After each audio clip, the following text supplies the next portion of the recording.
Le moment phare, c'est un moment où moi j'étais en vacances au camping à la ferme avec mes parents.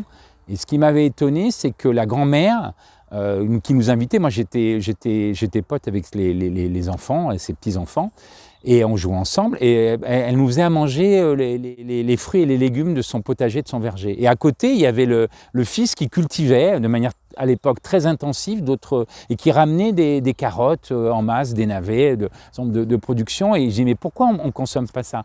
Et je sais qu'à l'époque, elle n'avait pas osé me répondre. Mais j'ai compris qu'effectivement, qu'ils mangeaient leur production à eux, et puis que la production intensive, elle partait dans les supermarchés ou ailleurs, et qu'eux-mêmes ne la mangeaient pas, et sans doute mesuraient les produits qu'ils mettaient dessus. Et donc, il y avait vraiment une dichotomie, pour moi, qui me paraissait incompréhensible à l'époque, à 8 ans, qui m'étonnait, et que j'ai bien sûr réussi à décrypter plus tard, et c'est souvent cet événement que je dis, mais vous voyez pourquoi je suis devenu écologique, parce que déjà quand j'étais petit, et quand je dis ça à certains agriculteurs, ils comprennent effectivement ce que je veux dire, et comment ils ont basculé, parce que ça c'était dans les années 60, dans cette culture intensive, et comment ils ont pu eux-mêmes s'en méfier aussi, même s'ils devaient la pratiquer en tout cas.